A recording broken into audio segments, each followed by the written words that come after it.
Our focus question. Mrs. Copeland asked her students the following statistical question. What is your favorite type of movie?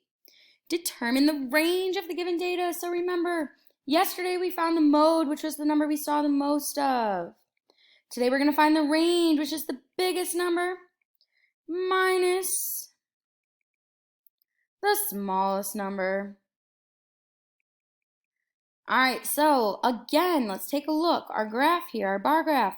Our comedy, we have 4 students selected that they like comedy. 5 students like action. 6 like romance. 1 likes drama. And 4 like science fiction. If we put these in order, we have a 1, a 4, a 4, a 5, and a 6. I am going to move these a little. Wow! I was gonna move them. There we go. All right, so we're gonna take that biggest number and we're gonna subtract the smallest number. So 6 minus 1 is going to equal 5.